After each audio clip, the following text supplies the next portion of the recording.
росіяни намагалися шахедами оточити Київ з усіх сторін. Заявив таки начальник управління комунікацій повітряних сил Збройних сил України, полковник Юрій Ігнат. Я нагадаю, що в ніч проти 17 червня ворог атакував Україну. Використав для цього 440 ударних безпілотника, а також 32 ракети різного типу. Будемо говорити про це не тільки далі. Анатолій Храпчинський, колишній офіцер повітряних сил і заступник директора компанії, виробника засобів РЕБ, з нами на зв'язку. Пане Анатолію, доброї ночі і безмежно вдячна вам за те, що долучаєтесь. Доброї ночі. Я питаю сьогодні у своїх гостей про те, як вони, як ви себе почуваєте після тих чергових жахіть. Знов таки, давайте зауважимо, що ми всі давно вже знаємо, що ми маємо справу з терористами. І головне зараз це донести нашим західним партнерам основні тези, як боротися з цими терористами, і об'єднати наші зусилля з європейськими державами для того, щоб і далі протидіяти якісно Російської Федерації. Тому що насправді, якщо ми кажемо про те, що відбувалося вночі, це велика кількість засобів ураження, які знаходились в повітряному просторі. Для порівняння більшість систем радіолокації можуть бачити лише до 10 цілей одночасно. Тобто ми розуміємо, скільки цілей було в повітряному просторі, і розуміємо, що у нас є колосальна нестача для такої кількості систем протиповітряної оборони. І це система радіолокації, це система звукової детекції, це система візуальної детекції. Додатково треба казати про розгортання нових, більш сучасних систем, які би дозволили нам би якісно протидіяти і виявляти саме ударні безпілотники, на які робить ставку Російська Федерація.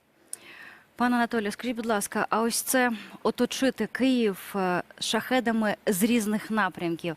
Наскільки у російської армії, за вашою інформацією, за вашими розрахунками, є такий ресурс? І наскільки часто вона може вдаватися, російська армія, до таких ночей, як попередні? Давайте пригадаємо, що лише рік тому в середньому в місяць Росія випускала близько 150 дронів типу «Шахед».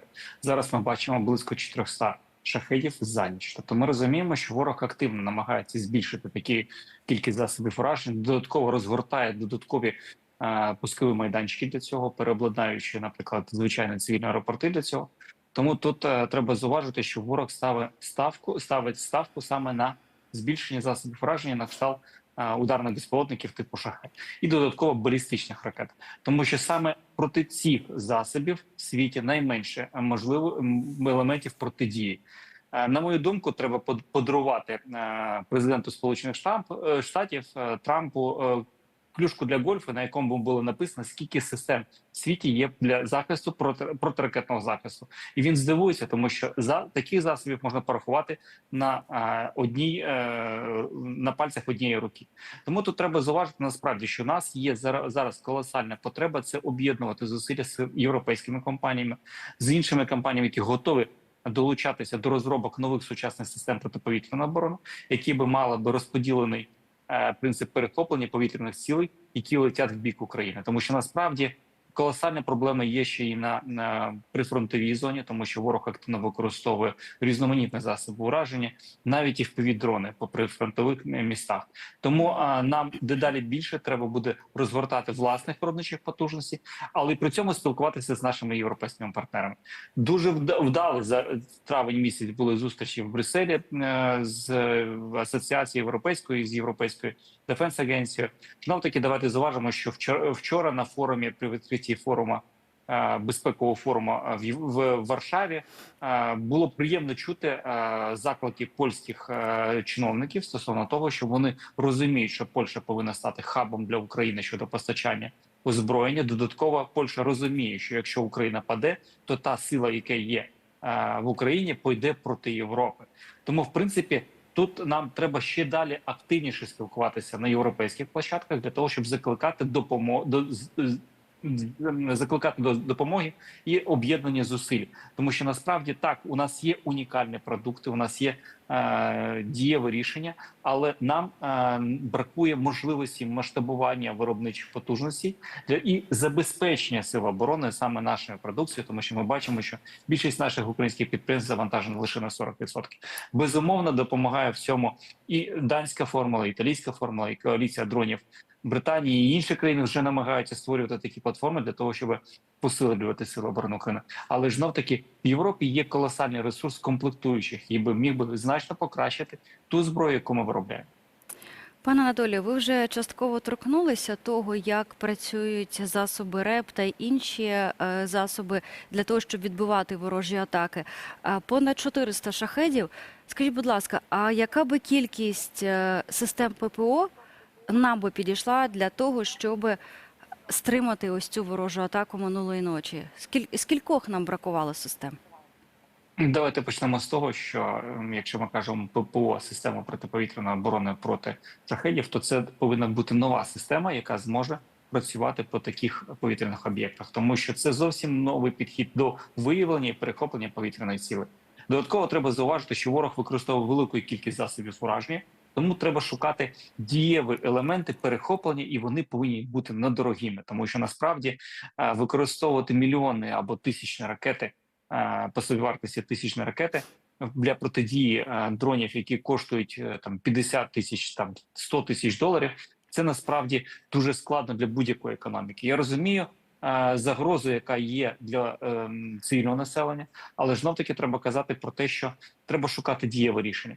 У нас є низка українських компаній, які виробляють дрони-перехоплювачі, але знов таки повернемося, що не існує однієї дієвої зброї, яка б могла би закрити певний сектор. Тому треба використовувати комплексний підхід, і в випадку, наприклад, протидії дронів треба розраховувати, щоб в одному секторі, який боронить нас, наприклад, від будь-якої загрози за рахунок ударних безпілотників, повинна знаходитися і гармата на кшталт браунінгів з автоматичними турелями для того, щоб зменшити кількість особового складу, з візуальним захопленням повітряної цілі, і безпосередньо повинна може знаходитися і лазерна зброя, і дрони-перехоплювачі, і обов'язково засоби радіоелектронної боротьби. Саме такий комплексний підхід унеможливить будь-які дії з боку ворога, тому що спроба ворога використовувати прольот на більших висотах дрона шахеди пов'язана з тим, що ми активно залучили до протидії мобільно-вогневої групи. За рахунок роботи таких засобів ураження, як Браунінг або Камік,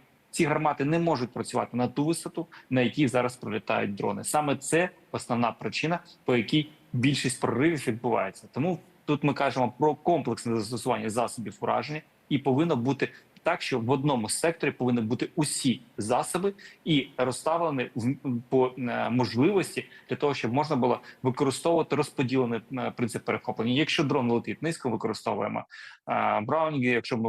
Якщо дрон летить високо, або малий зенитні ракети, або, наприклад, ті ж самі дрони-перехоплювачі. Але розуміємо, яке фінансування для реалізації такого проекту потрібно. Тому знов таки повернусь до того, що об'єднання зусиль з Європою, безумовно, допомога самих українців. Ми бачимо, як більшість донатить на сили оборони, але все одно повертаємось до того, що якщо ми хочемо якісне високотехнологічне рішення, нам потрібно об'єднувати зусилля з Європою. Пане Анатолію, про об'єднання, але поки що не наші, а наших партнерів поговоримо далі. Додам інформацію, попрошу вас про коментар. Шведська та американська компанії оголосили про спільний проєкт. Мета – перетворити дрон MQ-9B Sky Guardian у безпілотник далекого радіолокаційного виявлення вже у 2026 році. Про це пише Defense Express. Розробку такого рішення прямо пов'язують із необхідністю підвищення ефективності ППО протиракетних та дронових атак. При цьому рішення з модифікованим дроном буде дешевшим за пілотований літак далекого радіолокаційного виявлення. Пане Анатолію, а що ви думаєте про таку кооперацію? Наскільки вона може бути ефективною і до яких змін може призвести в авіаційній галузі вже на міжнародній арені? Давайте почнемо з того, що весь світ, в принципі, рухався в напрямку безпілотних систем. І єдине, що насправді в більшості презентаціях, які були показані там в НАТО або Європі, передбачалось прибрати пілота з літака, наприклад, F-35, і зробити його автоматично пілотованим. Україна задала tone of voice, коли зменшила цей літак до 10 дюймів, оснастила його 4 кілограмами вибухівки і, запустивши 100 штук, знищила 41 російський літак стратегічної авіації. Тому тут насправді, якщо ми кажемо про безпілотні системи, це є майбутнє, яке дозволить нам використовувати такі дані безпілотники протягом 40 годин, які будуть знаходитися в повітряному просторі, і моніторити будь-яку ситуацію. Тобто, в даному випадку ми кажемо про літаючі засоби радіолокації, які зможуть сформувати оперативно необхідні сектори, де будуть бачити будь-які повітряні цілі, незалежності від висоти прольоту, тому що саме за рахунок повітряних засобів радіолокації найбільше можна працювати, найбільше і якісніше можна виявляти будь-які повітряні цілі. Тому це за цим майбутнє. Знов таки хочеться подивитися вже в реалізації, наскільки швидко Європа може реалізувати цей проект, тому що в принципі такі системи потрібно вже на вчора. Додатково треба зауважити, що ці системи без пілотів, тобто ми кажемо про те, що ми не наражаємо особовий склад, ми використовуємо лише техніку. Пане Анатолій, я не могла з вами не зачепити теми Ізраїльо-іранської війни, яка просто в ці хвилини розгортається паралельно з українською. Що ви думаєте з приводу цієї ночі, яка зараз вже розпочалася, і ми розуміємо, що вона може бути неспокійною? Я зараз трішки додам інформації про це, і потім попрошу вас про коментар.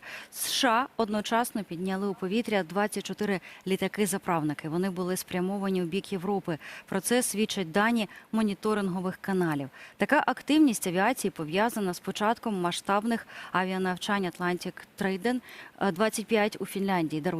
Ймовірно, після завершення тренувань літаки можуть залучити до повітряної операції проти Ірану. Пане Анатолію, що думаєте? І якою буде ця ніч? Спокійною чи не дуже? Ну, почнемо з того, що у нас неспокійні ночі вже 4-й рік. Я кажу про 11 років, мабуть, неспокійних ночей. Тому, повертаючись до вашого запитання, давайте зауважимо, що насправді зараз будуть проходити навчання. І тут я би зауважив на дуже важливу інформацію, що Російська Федерація перенесла теж свої навчання на ці дати і теж вблизь кордонів Фінляндії. Тобто, в принципі, Сполучені Штати передбачають можливість загострення і збільшують можливості присутність своєї в Європейському Союзі. Знову таки, давайте повернемось до заклику Європі бути більш рішучою і брати приклад з тої ж самої Туреччини, яка свого часу при порушенні повітряного простору російським літаком знищила цей російський літак.